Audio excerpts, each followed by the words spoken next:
Hello and welcome to the Aftermath. My name is Ian, and as always, I'm joined by Dylan. Yeah. Today is a very special episode of this show. We're really breaking ground here. I feel like Battling the front. Not like anybody else hasn't already probably covered this and talked about it, but I want to talk about it, and so therefore I'm gonna stand on my platform and talk about it. It's a cornerstone. We hold it close. Before we get into this, though, I just want to talk a little bit about other stuff that's happened before we get really in the nitty gritty of this episode. Yeah. I had the chance over the weekend to go on this retreat. It's like a chance to get away. And man, was it nice. Yeah. It was I got a chance to just take my watch off, not use my cell phone at all, and just get away, dude. Disconnect. Just vibe out with a couple other guys that were all there. We took some courses and stuff and just spent the weekend all, just kind of in the same headspace. And it was great. It was a lot of really cool moments and a lot of great people that I don't think I would have met if not for the circumstances of going there. Right. I just wanted to talk about it. A much needed sabbatical. Yeah. It's not it wasn't like a vacation. It was like a real chance to just disconnect and focus on how are you doing? Which is nice every now and then. Yeah. And I would encourage anybody else out there that is either considering that or thinking about it or has never thought about it. I would definitely recommend it because it was good for me.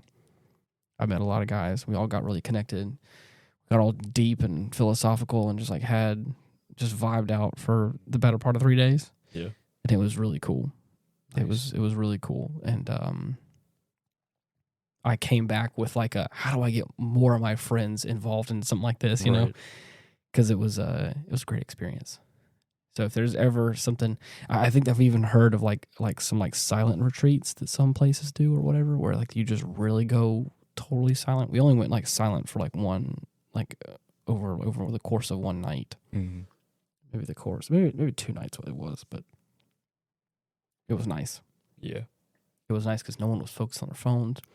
No one was distracted. No one was thinking about what time it was. It was just vibe, dude. Just chill out and be here. Yeah.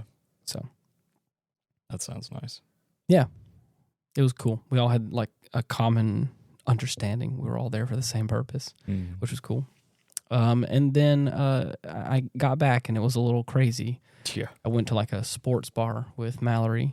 And there was, TVs everywhere. And I felt so distracted. I was I got there and I was I'm so overstimulated.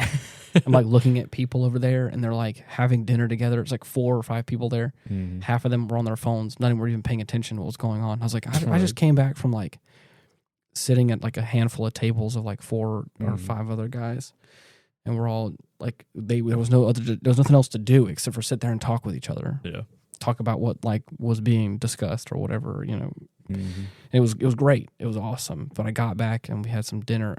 Mallory and I had dinner, and I was she was why do you just keep looking around? I was because I'm so distracted by all the. There was 500 TVs all over me. She's are you entertained? I was no, not even. It's not even interesting. Damn. It's just shit TV or whatever. I was I don't even care. That's fine. Yeah, and I was and then but I've been trying to. I've been implementing some new things in my life, just having my phone on the table while I'm having dinner with somebody.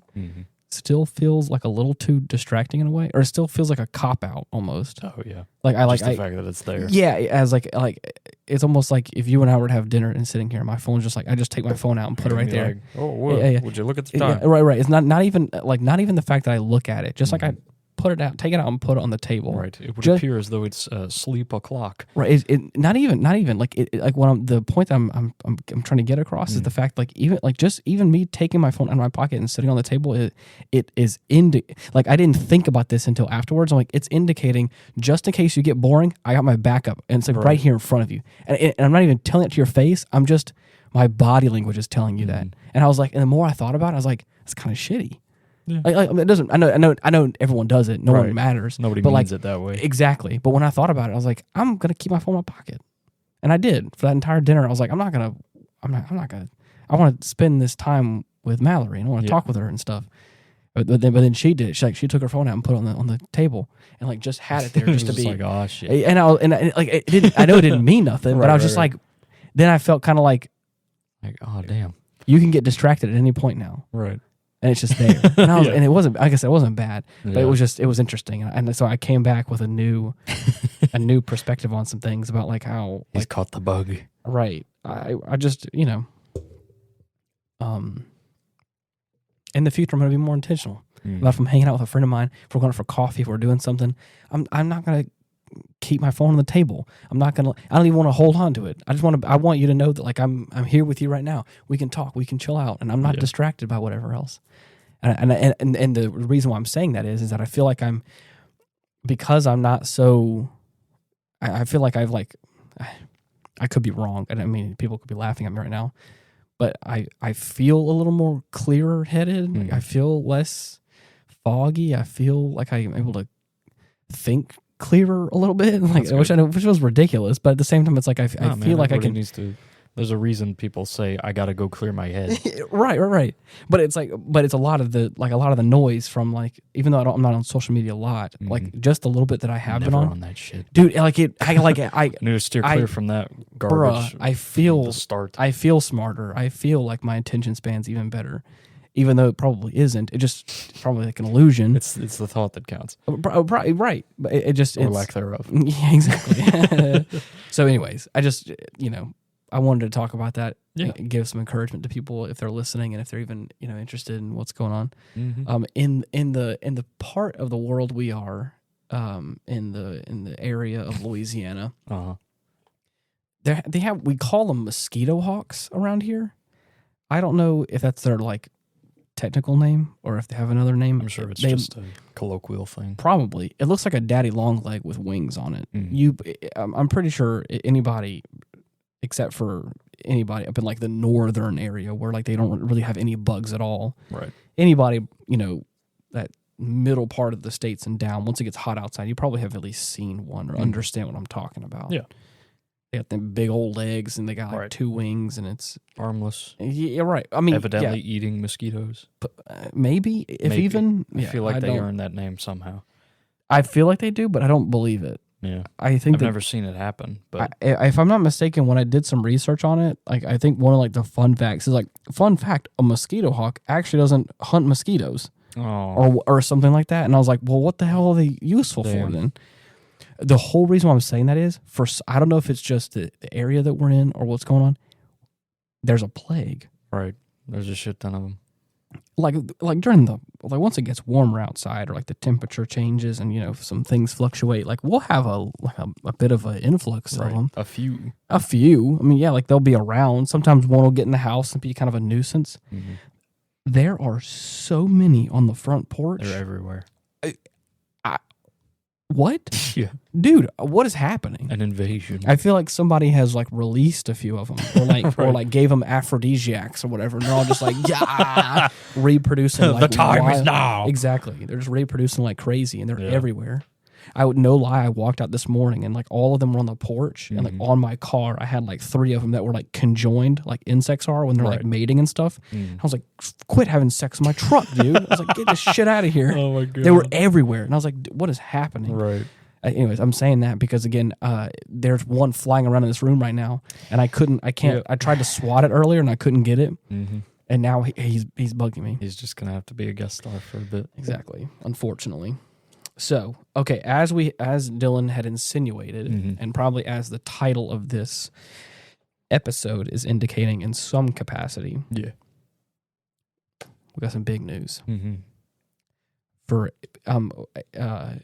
just to kind of lay some foundation here, there was a phrase that Dylan told me once upon a time about the series Berserk. Mm-hmm. If you like Berserk, I believe the words... To be a fan of Berserk is to struggle. Yes. I believe one time he said, to love Berserk is to feel pain, is to know pain. Yeah. I think he said it in something along those lines. Mm-hmm. Because, again, it never goes the way you want it to.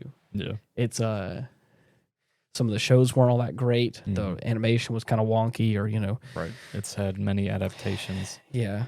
None of which really stuck. And then, of course, the very depressing loss of the creator of the series before it was even finished. Yeah.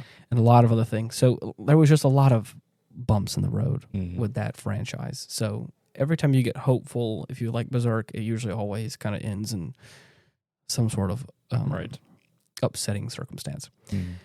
I feel the reason why I set that foundation is because I feel the same way that if you are in any capacity a Star Wars Battlefront fan, and I'm talking about the classics or the new ones, to be honest, either one, whenever they start to wrap up on the project Battlefront 2, they start to really get down to the end, and you're like, okay, well, they're either like stopping production or they're putting it on hiatus or whatever. And when they start to talk about moving on to the next thing, you're like, oh, Star Wars Battlefront 3, the next great iteration of it. Right. It is big maybe on the great there. Well, exactly. There was plans for in the classics a Star Wars Battlefront 3. They got into development. It got some work to be done. There was assets, there were maps that were created. Yeah. There was animations, there was things that were done to it. And then it got into development hell, or it got cut. Right. Just like some other games.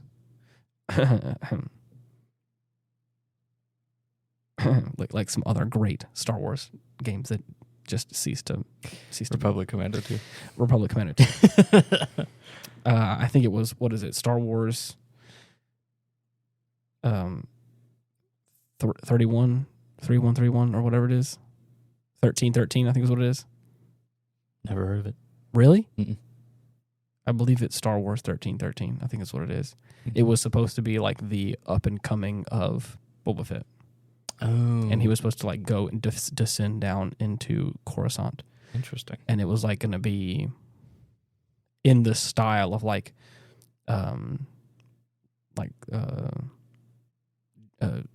Jedi Survivor or whatever it's called. Dang. What is that? Force Unleashed? Yeah. No. Well, yeah, Force Unleashed kind of too. But what is the first one? The newer ones? Yeah. Or yeah, Jedi Academy. No. It's supposed to. It was gonna kind of feel like the Force Unleashed a little bit. / what is that? What is the new series? I know Jedi Survivor, I think, is the second one. Fallen Order. Fallen Order. Yeah. I was trying to think of Fallen Order. Oh, okay. That kind of vibe where it's like over the shoulder kind of, third person game, but it was supposed to be kind of gritty, and you're supposed to be a bounty hunter and that kind of stuff. Yeah. It got into pretty far into development, and then LucasArts disbanded and ceased to be. Yeah. What a shame. Exactly. So another great Star Wars game that was gone. A lot of preamble here. Same thing with the DICE stuff with Battlefront 2. Yeah. They stopped production on it. They were talking about not doing it anymore, and they were talking about moving on to the next thing, and everyone's like, oh, Star Wars Battlefront 3. They talked about it. Yeah. It was a big maybe. Same thing. Got shot down. Shot down. Not gonna happen. Nothing ever seen of it. They did some more updates on it, but then just recently they halted all work on it. So now there's no more development for Battlefront 2, the new one from DICE, which is unfortunate because they had a lot of really cool things that were done for it. As rough of a start as it had, the end product turned out to be pretty good. Yeah. But even still, the end product being good, they had more to do. More and again, the thing is, like, the modding community for that game has done so much more for that game than the creators ever had. Which, I mean, that's a lot of times what modding communities do. Yeah. Oh, and then just to also kind of wedge this in here, because I'm also a little bit pissed off about it. And so, I mean, while I'm on my soapbox, I may as well, wave my fist in the air and cry at whoever is in charge of Star Wars games. So, I don't know if you know this or not, but Star Wars Knights of the Old Republic was supposed to have a remake. Oh. A re-release, a fully remastered from the ground up. Ooh. A beautiful recreation of of one of the best role playing games, RPG games / one of the best Star Wars RPGs ever made, hands down. It's great. It's a great game. It's a great story. It's wonderful. It's a classic. Mm-hmm. They have been working on it for a long time, kind of secretly, doing their own thing. And recently, it got canned. Far into development, apparently. They've been doing a lot of work on it, and it's iced. That sucks. So now, it's like, oh, well, what are you going to do in place of that? And Disney... Uh-huh. Oh gosh, I can't. I don't even want to say these words. These words feel dirty coming out of my mouth. Star Wars, Disney, the owners of Star Wars, are collaborating with Epic Games, and are going to try and release a series of games. Oh God! And officially, like the Star Wars franchise is going to be kind of. I think it's going to be ran by Disney still. But it's going to be in the hands of Epic for a while. Oh. But I think they still have, who makes Fallen Order? Is it EA? I believe so, yeah. I think EA still has the rights to some of their stuff as well. So they can still make stuff. Aspire, who we're going to talk about in a second, I think is also still making remakes and stuff and doing things. So it's not going to be like the DICE situation where they have sole authority over it for 5 years or whatever it was. Right. Eternity is what it felt like. So, to be honest, we're probably going to get a bunch of shitty Star Wars games for a while. Probably. Really bad ones. Because I think right now anyways. If I could just, for a second, it really feels like a Bob Iger or just the corporate people. I think whenever they were asked about why they're making this decision, they were like, oh, like research shows that oh, geez. Yeah. Like gaming is bringing in a lot of money more than like movies and shows are. And it's like, oh, this is the decision of like a network executive who has a bunch of money who's like, oh, so these things aren't working. Let's just throw money. All at this. There's a lot of money in video games and all the kids like Fortnite. Get Epic on the phone right now. That's all what this feels like. Yeah, that's probably what happened. Exactly, and so it's like probably exactly what happened. It's probably exactly what happened, and that makes me real sad. Yeah, I've been watching some videos recently about Star Wars and how like it's kind of become childish, but like Andor and Rogue One give it this like gritty new, even like Mandalorian a little bit, kind of gives it this gritty new feeling where it's like it feels really adult and like kind of more badass. Yeah, Andor specifically in that regard, where it's like, holy shit, I'm watching some stuff go on. Oh, I've heard. It's great. Yeah. So, with all that being said, the Star Wars community right now, for me, has been very strenuous. Has hurt me. Right. That's gonna be real sad. But there's one little glimmer of hope that I think is coming out of a lot of this nonsense right now. Again, it also can be bad, but I have my hopes because it's all coming from Aspire, who have, I don't want to say notoriously, famously, ported over classic Star Wars games and like revitalized them in some way or like tweaked them to make them run on new consoles. Like the Switch is a prime example. Like you type in Star Wars on Switch and there's like so many classic Star Wars games that are on that because of Aspire. Let me go ahead and pull up my my notes here for a second because I specifically asked you. The scrawlings on the soapbox. Exactly. Hold on while I unravel my scroll. I asked you if you knew about this. Can you just go ahead and tell me what you know so far about this? I'm gonna give you a chance to talk before I go. I go off. A couple of days ago, I had seen a trailer pop up for a remastered collection for the original Battlefront games. I remember watching the trailer, having them list off like a few new features, like local co-op, which I thought was neat. I can't remember much else after that. As far as I'm aware, that's like the extent of what I know. Well, buckle up, because I'm about to blow your mind. Okay. It is called the Star Wars Battlefront Classic Collection, and it's going to have both the original Battlefront 1 and Battlefront 2 in it. Is it going to have all the portable titles?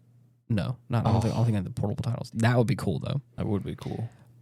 This is because this game is experiencing its 20th anniversary. Wow. The first Battlefront. Battlefront 2, the classic one, came out in 2006. Oh. So we're tiptoeing on its 20th anniversary as well. So this release is to kind of commemorate the first Battlefront's 20th anniversary. Mm-hmm. Like I said earlier, it is being done by Aspire, who has done a lot of these kind of things, done some great stuff. Mm-hmm. The big thing everyone's touting as a really big deal is that there is 64-player online matches. Oh, right. So you can have 32 players per side, is what I believe that's what that is meaning, online. And it's not cross-platform, which that's the only downside of this whole thing, is that there is cross-generation play, but not cross-platform. So I think it is on the PS4, PS5. I think it is on a handful of Xbox series and the Switch and PC. Okay. So, for instance, the Switch players can play together, PC players can play together, various Xbox users, whatever series you have, you can play together, and of course, PS4 and 5 can play together. Everybody's got their own lanes. Exactly. A little unfortunate because I would love to see like one server that hosts everybody. That way it's like, always lively, but I know where that can kind of come into some struggles down the line. Yeah. But the big thing everyone's hyped up about is these maps, these classic maps we know and we love. Dude. Now with 32 players, you and 31 other people on your team can go race out against 30-something other people. Nice. Which is a really cool feature. And then, of course, like you said before, split-screen co-op is a big thing. They will be having the campaign mode coming back and Galactic Conquest. Thank God. Yeah. I'm pretty sure with that, it's also going to be instant action, all the same game modes that we know and love. mainstays.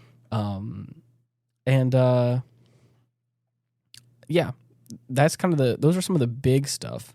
Before I get too in the weeds about it, I wanted to say there was a I didn't know this, but there was an Xbox Live DLC pack for Battlefront 2. Really? Yeah.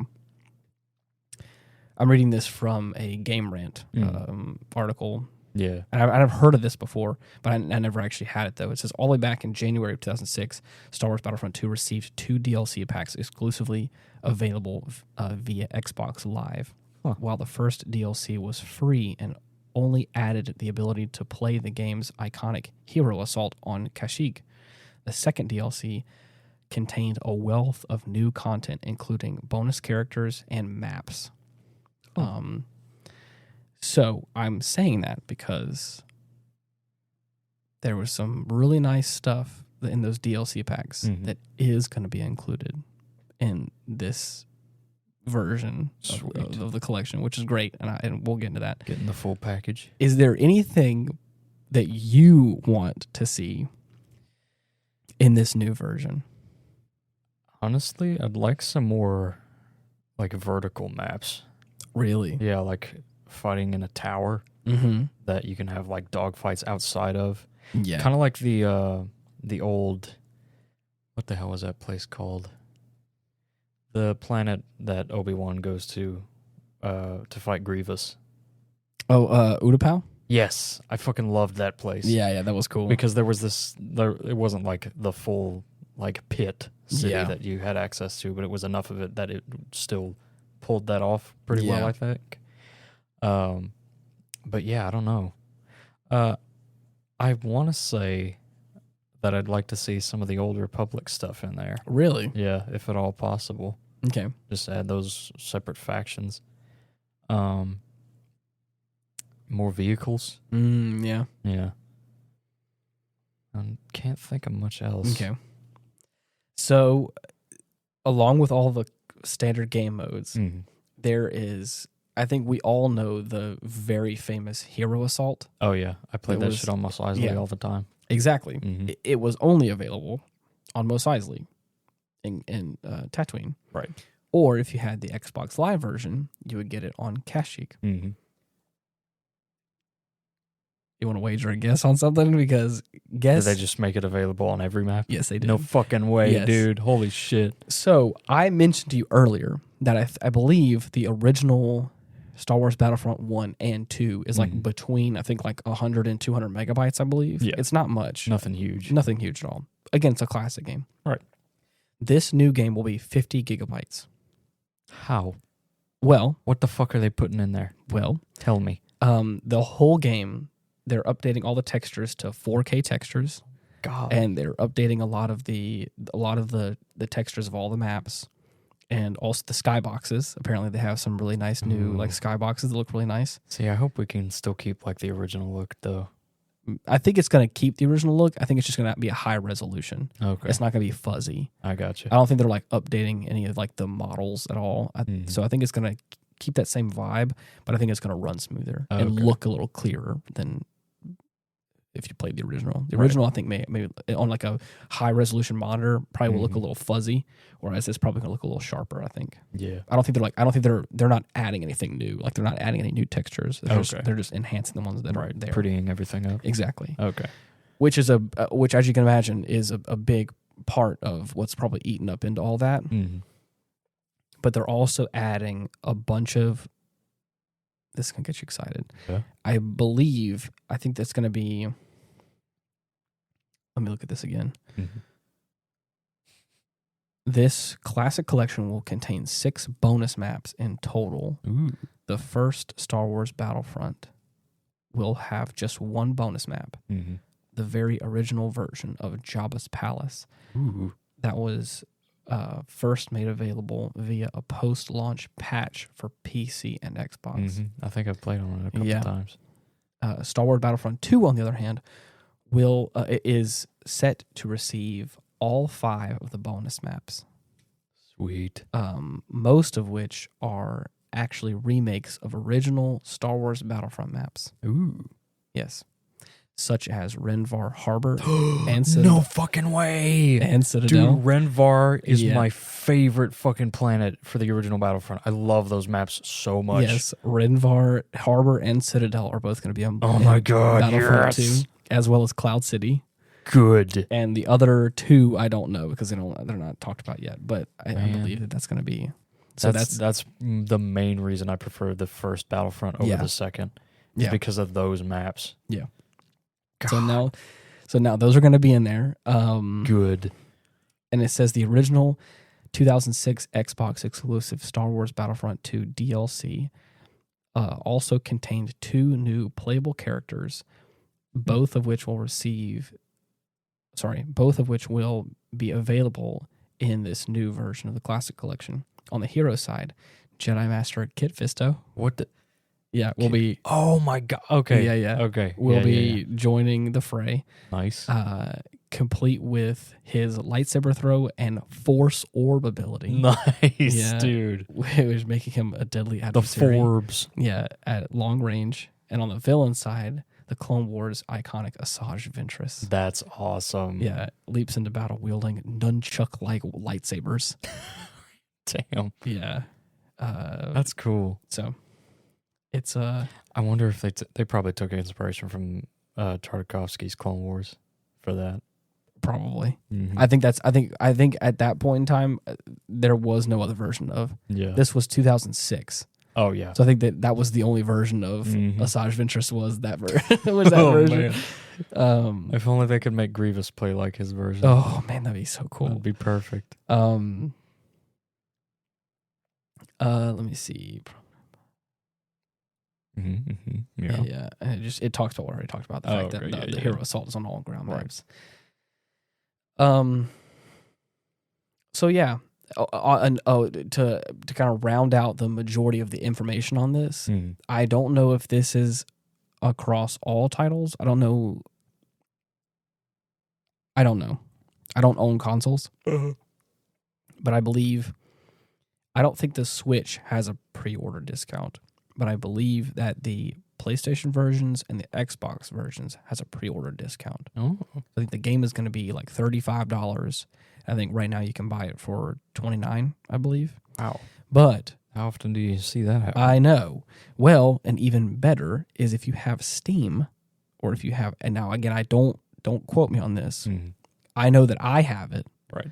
But I don't know, I can't test this on someone that doesn't have the games. If you own the original 2 Battlefronts, it takes a percentage off. You get a 20% discount. Dude, that's radical. Yeah, so I want to say that I could right now buy it for $20-something. Wow. As like a pre-order. That's awesome. And I'm probably buy it tonight because I think it's going to release. That's the most consumer-friendly thing I know I've ever heard. Right? In this day and age? Jesus Christ. Yeah. In this economy? Unheard of. A pre-order discount for also owning the legacy content? What the hell? That's insane to me. Yeah, and I think it's going to be sometime in middle March, I believe is when it's coming out, or late. Damn, that's coming out pretty soon. I know, that's what I'm saying. I actually don't have the proper date, but I can find it though. Oh, yeah. Let's just look this up real quick. Mm-hmm. Classic Collection release. Please.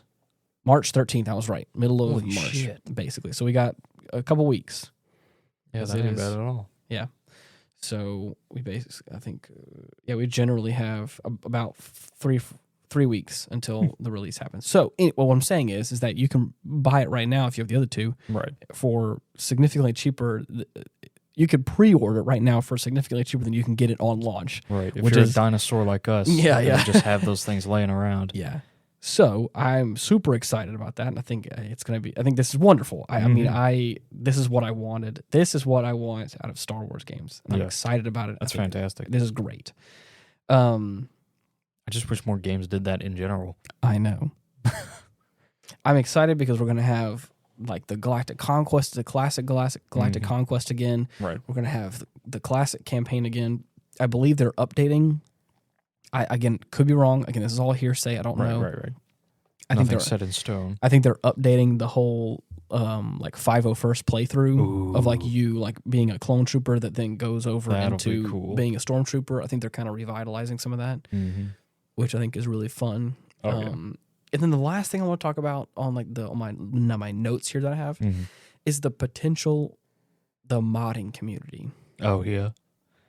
Man. There are some mods for the originals. I haven't actually looked into it recently. There may be more mods than I'm thinking about.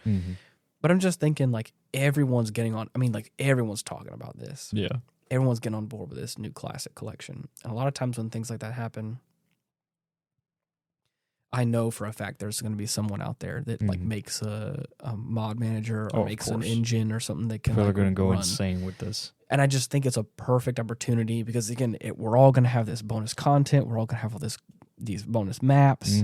Everything I listed off earlier that I wanted to see in, and that's what I'm talking about. Somebody out there is going to make it. And that's why I asked you because I was like, dude, like you talk about new factions again, like the fact that we're going to have like a modern 4K version of a classic game.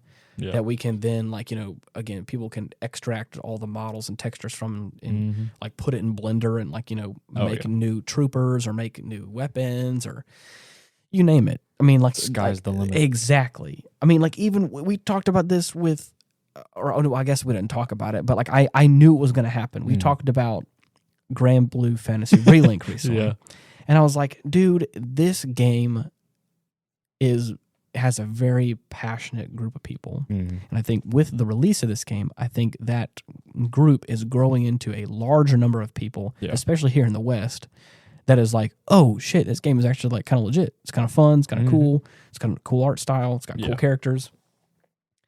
And of course, there's horny individuals that will make mods. Right, we don't talk about them. We don't talk about them, but they will make mods however they wish to make mods. But there are some like I looked at some mods recently for the game. Yeah. There's some like fun weapon skin swap mods that are pretty fun. Oh yeah. There's one I thought this was so funny. There was one where there was one mod and I mean and I love people. I love people like this. Right. There was one person that removed the crown from Charlotta. Yeah.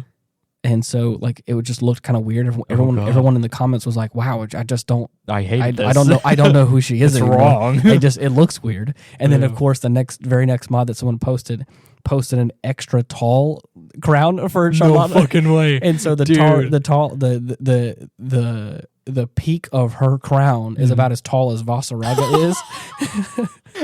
And so there's like a little video of the animation of her like kind of like bowing down to like fix her shoe, and the whole thing just goes and like it swings down. Watch where you point that right. thing. And I was like, I love this. That's hilarious. I love this. This is long crown. Exactly. I think that's the name of the mod is Long Crown Charlotta. I think is what it is. Oh my God. I love it. And I'm like, so I can only imagine that we're going to have this new game come out. A lot of people in our age range, probably even some newer, younger people that maybe not have played this game so much, are going to come out of the woodwork and start to play this and probably add some mods and add some fun things to it. And I'm excited.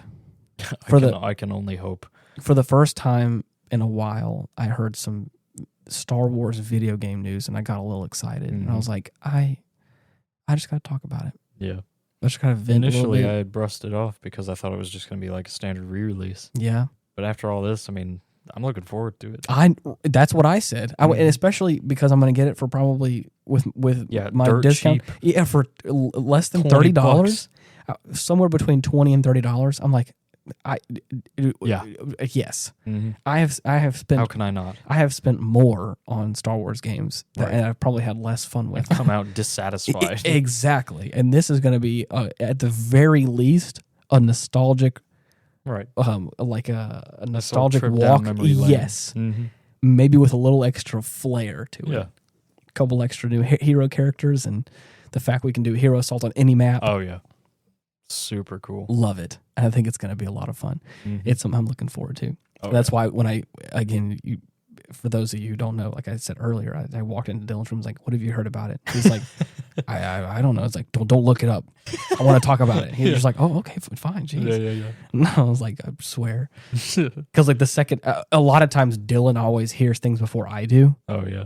Or like, Dylan's got, if you don't know this or not, got my ear to the ground. Dylan's got his ear real to the ground. He knows everything before and so a lot of times there's a rare opportunity where I may know something before he does. Yeah. And if I do, I'm like, I got to capitalize on this. Yep. Not to prove anything, but just just because I'm like, I don't have another chance. It's only a matter of time. I have to. I can't waste this opportunity. I feel good right now, and I just have to really let everyone else know about it. Yeah. So, anyways, and again to end this whole thing, I just wanted to talk about the fact, like, do you remember, like, your first few playthroughs of Star Wars Battlefront? I do. Funnily enough, 2? Yes. It was during elementary school, and back then, like before I got into Mecha, and things of the like, it was mainly dinosaurs and Star Wars. Hell yeah, dude. Yeah. So, of course, some real boy stuff. Exactly. My parents get me Star Wars Battlefront for the original Xbox. There you go. And dude, I tore that shit up. Yeah, dude. I remember, I think I stayed home one day and just booted it up in the living room and just the idea of staying home on a bright sunny day while everyone else is at school just really just scratched that itch and was like, okay, I'm gonna remember this for the rest of my life probably. Yeah. And there are those core memories like that where you're like, oh yeah, this is really hitting the spot. Mm-hmm. It was specifically the first few missions of the campaign on Naboo. Super cool. Playing as the droids going up against the Gungans, dude. It was beautiful. I got to live out my dream of Gungan genocide. God, man, it was perfect. Love that. Yeah. I remember the first few times I played Star Wars Battlefront. Again, I had a PlayStation 2. Mm-hmm. So I don't remember when I purchased it, but I remember I may have rented it from Blockbuster, to be honest, if we're being real here. Again, showing my age a little bit. Right. I just remember, as everyone does, the loading screen, the boop, boop, boop, boop. Blip, I blip, love blip, that thing.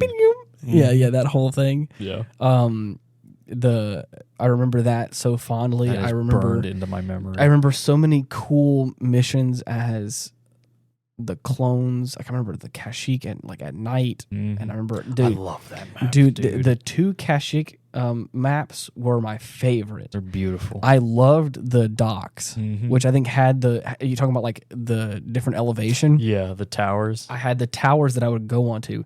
Be sniping from those things. Yes, in that game, not only could you crouch, but you can also go prone. And I didn't know that until I had like stumbled across it. And so I would like go there as a sniper and would like go prone and would like, and I don't know why. I just had a field day and I just like popping clankers, just bow. I was like, it was great. Oh yeah. I was like, this is what I wanted. It's perfect. It's perfect. And then of course, I remember a couple of years later, Battlefront 2 came out and it gave me everything that I wanted. I'm pretty sure. I think we got a sprint. I don't think the original had sprint. Nope. I don't think it had. It was at a certain point you could, if you killed a certain amount of people without dying with a certain weapon, or you did a few tricks, you would get an certain upgraded version of it, right, or other benefits and stuff like that. And then of course I didn't know this until like way later. That if you did that enough times, you would like rank up in veterancy, basically. So like you would like start off as like green, then you start off as like a rookie, and then as you would like go up in this rank of these weapons or these things, at a certain threshold, you would start the map with it. Yeah. So like you could just like hop in the map, and then of course like you could start just wrecking shit. You could just swap the weapon out, and of course now you have the upgraded version. And after a while, because I figured that out from like I think just the regular trooper. Yeah. I used him enough that I got the triple blaster version of it, and I was like, dude, this is so cool. But yeah, I remember I played that game so much. Oh yeah. My brothers and I played it a whole bunch. If Chase were here, he could attest to that as well. Oh yeah, I bet. The I used to go to a church when I was a kid that had like a big TV, and when I'm telling you, like, this is one of those, like, I want to say it was like 55 inches or something, maybe even 60 inches if it was that crazy. Right. But it was one of those like big CRT version ones, like a projector kind of ones where like it was a flat screen, but it was deep and it was tall. Oh yeah. It was like the base of it was like speakers that was like its own thing.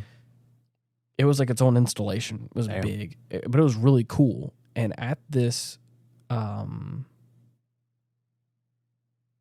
church, they had a PlayStation that was hooked up.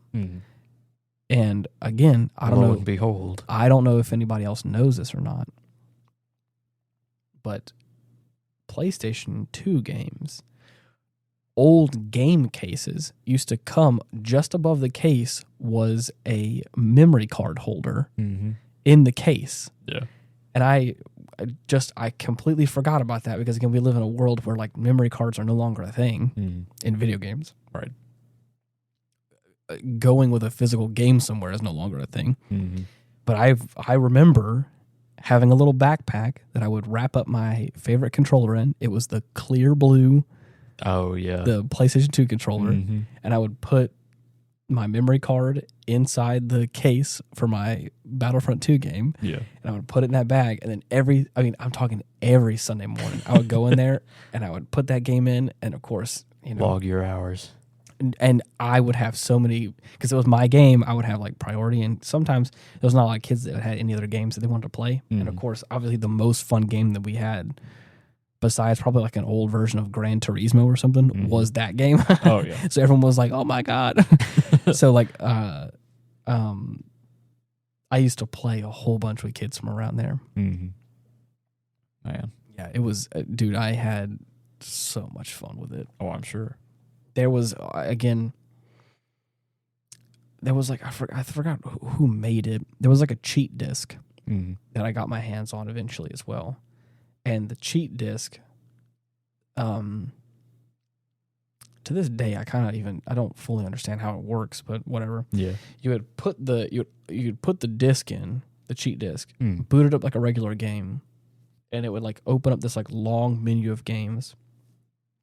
You click on the game you want to play, or you want to look at cheats for, and there's like a whole bunch of like different cheats that were like hard coded into it, I guess. Yeah. Infinite ammo or whatever, and a lot of times I would do like the infinite hero gauge.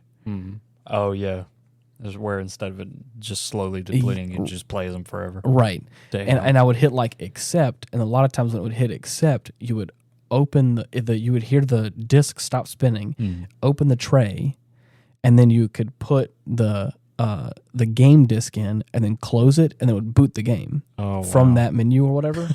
That's cool. Right. And then of course it would boot it with like cheats or whatever they enabled into it. And so I was, again, as a kid, I didn't fully, I think I understand kind of how it works now, but not really. Right. And then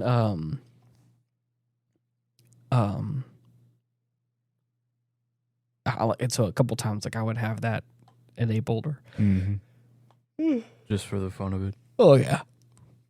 Or do infinite ammo or whatever, and just like run around with certain weapons. Cheat code books. I know, dude. I had some of those too. Yeah. Those little cheat code books where you could like do a big head mode or or whatever. Oh yeah. Yeah. That is definitely a period in time. Oh, 100%. I haven't heard of a cheat code, like a genuine one, popping up in a game since at least like a couple decades ago. Right. I don't even think they had a whole lot of... I mean, I could be wrong, but I don't think I remember any like cheat codes for like a PS3 game. Yeah. I mean, I think maybe some. Far between, that's for sure. Like a genuine cheat code. Mm-hmm.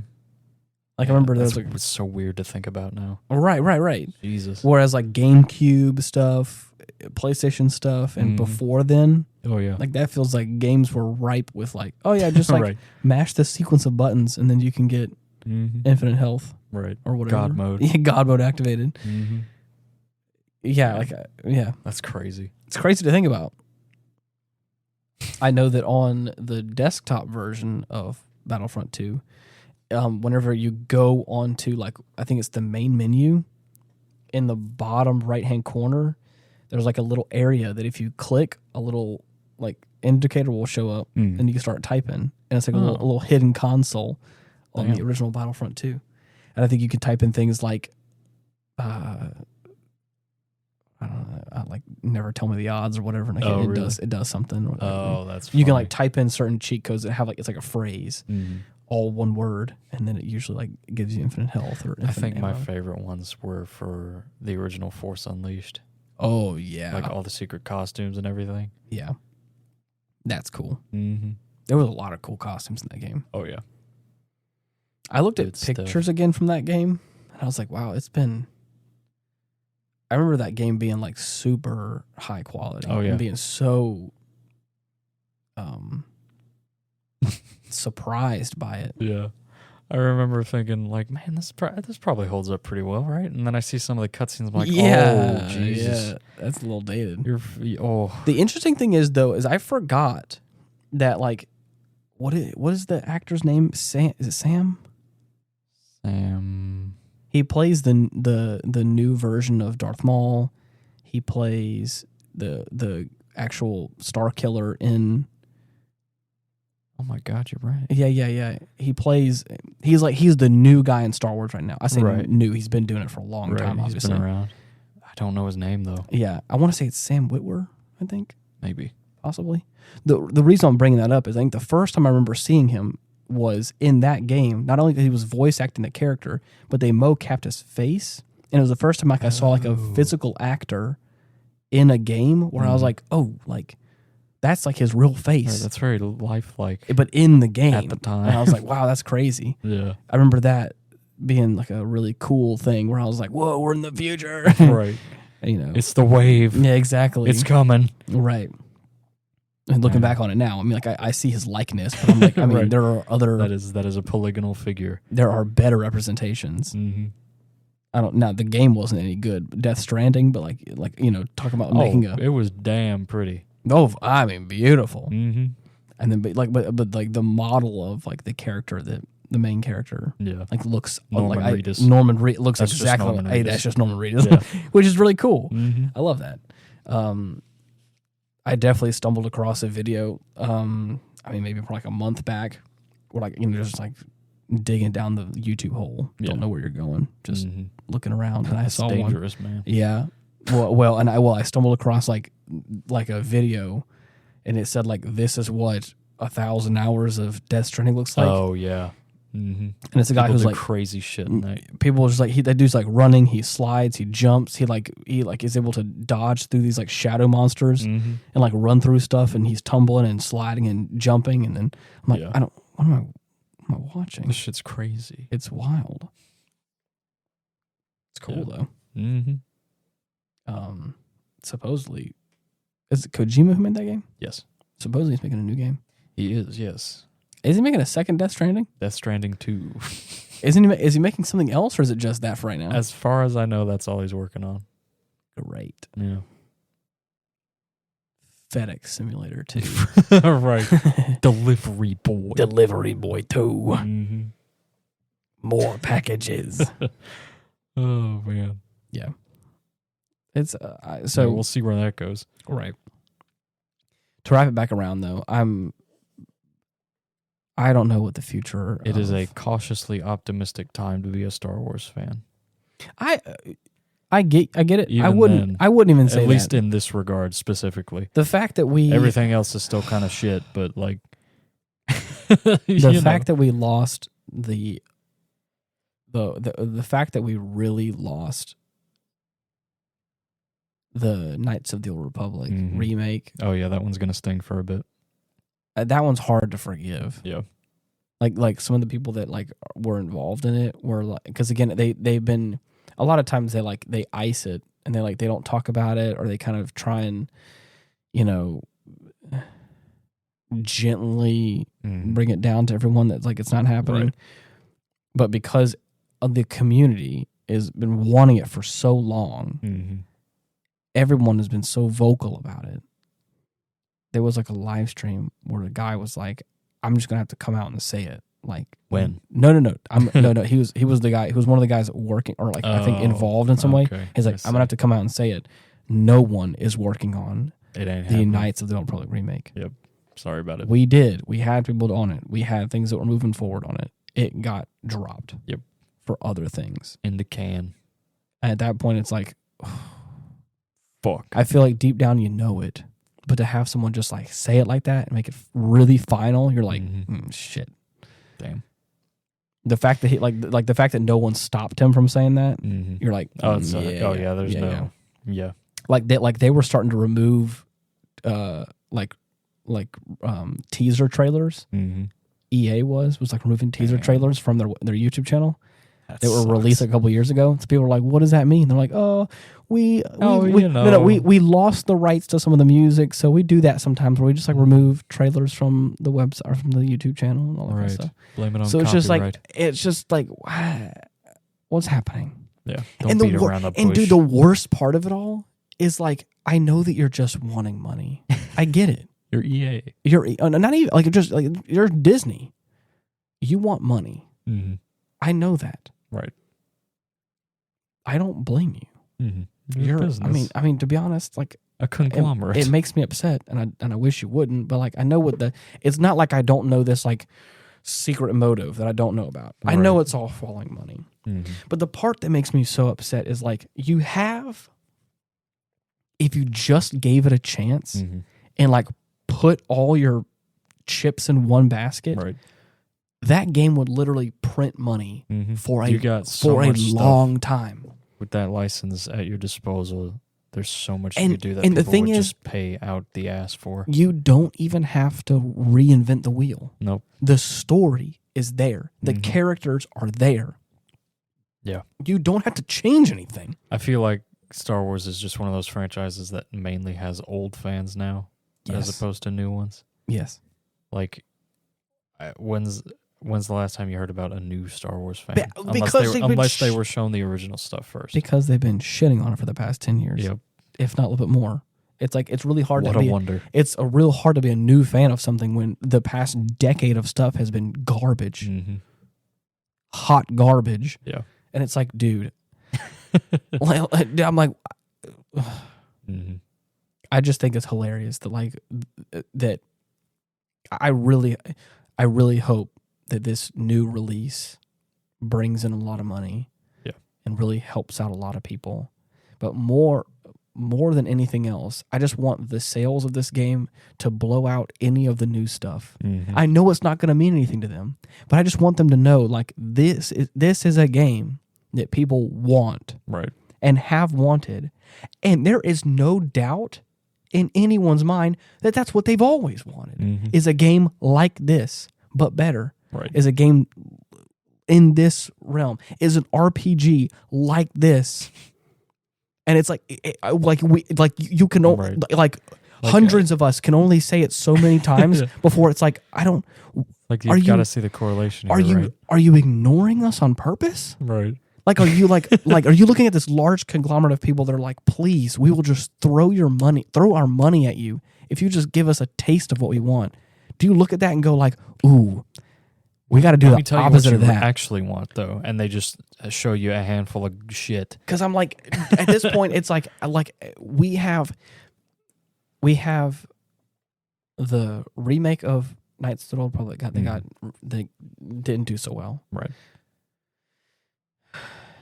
We have the fact that like all the work for Battlefront 2 has shut down and has ceased, and everyone was upset about it. Yeah.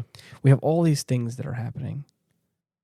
And I'm like, I know that none of our complaints and voices are getting to the right people, because the decision that they turn around and decide to make is, let's go ahead and buddy up with Epic Games and make a disposable, microtransaction heavy Fortnite God game. knows what. Yeah. And I'm like, now I know that that's a lesson that probably DICE has learned. And probably not Disney. I don't know how this is all going to work.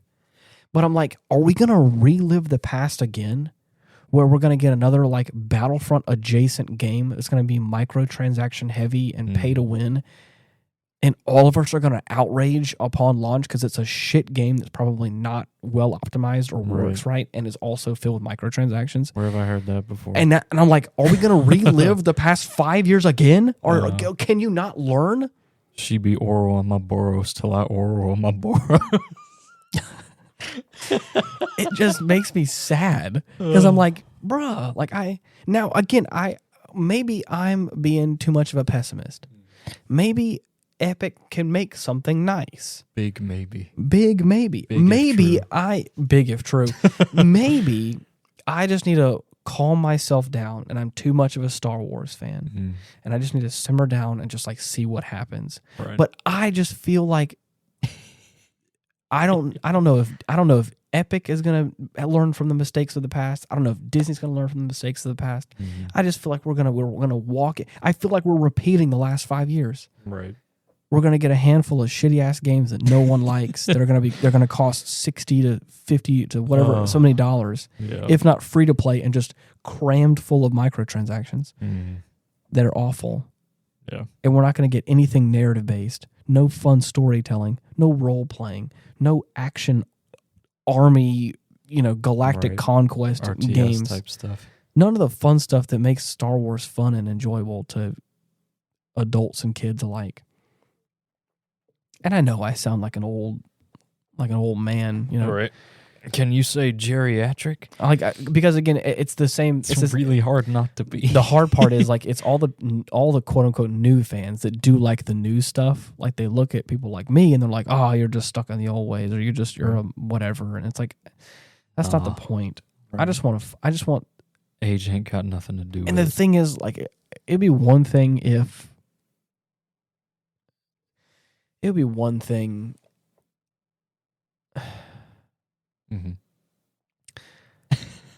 Star Wars Knights of the Old Republic graphically doesn't age very well. Right. But the story does. It's the same reason why people love Mass Effect. There are some things that are like that graphically look a little wonky, or that the dialogue may be a bit strange, but like the the game is fun and the story and characters are compelling and make you want to come back and play the story again. Oh yeah. So it makes it fun. It's an RPG. I can't tell you how many times I've played through Mass Effect. Precisely. Like the entire trilogy. I can't tell you how many times I have played through Star Wars Knights of the Old Republic. For anybody who doesn't know the story, there's a big reveal at some point during the story, and it's like a holy shit moment where you're like, oh my God. And I vividly remember that whole sequence of events unfolding, and I was like, yo, you gotta be fucking shitting me. My brain is being I'm exploding right now with just like, holy shit. I can't remember the last thing that really did that for me. And that's what I'm saying. And like I said, maybe it's a bias, but like maybe it's because it's just. But that's what I'm talking about. I want a Star Wars game where I can like create my own character, have my own fun in it, and have this elaborate story that I'm going on, this space opera. Yeah. Where at the end of it all, I'm like, holy shit, dude. That was amazing. That was amazing. I haven't played Fallen Order or Jedi Survivor. Maybe it does that, but I haven't heard that recently. Yeah. So I don't know. It makes me sad. Who's to say? I miss LucasArts. Yeah. They made some pretty fun Star Wars games. Not all of them were Knights of the Old Republic. Right. That was a gem. That was a special one. But even the ones that were less intensive than that one were still fun. Were still cool games. I feel like the new version of Battlefront 2 did the right thing and started like catering more towards the people that were actually going to play the game. They did a good job of giving us a little bit of what we wanted. Again, I guess better late than never. Right. But at the same time, Took them long enough. I would just like I would like for business executives to at least like put out a product that we actually want to play. Right. But that would probably never happen. Yeah. Which is why games like Pal World and Lethal Company are blowing up. And Helldivers, dude. These I could be wrong. I could be proven wrong, but I feel like we're in a new renaissance of games. Yeah.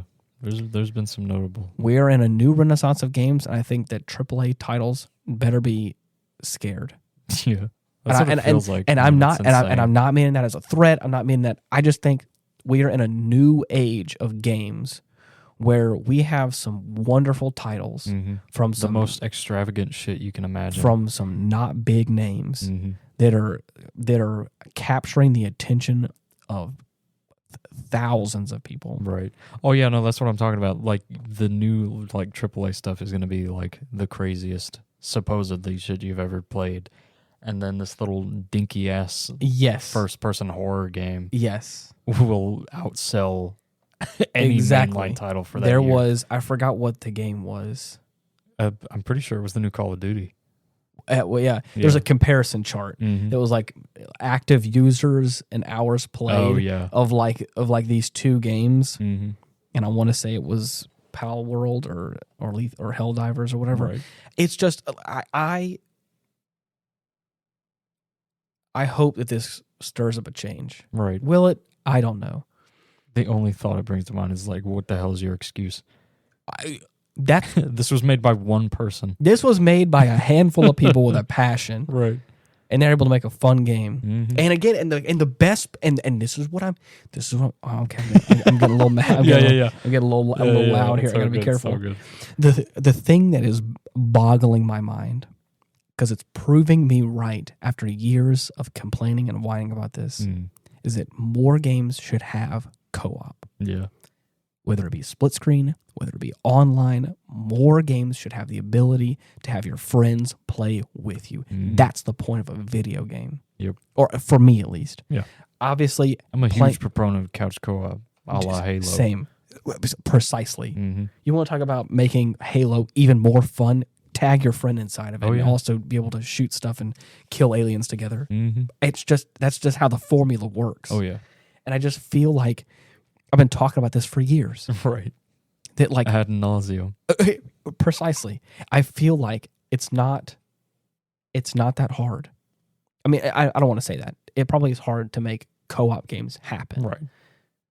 But at the same time, it just feels like it shouldn't be.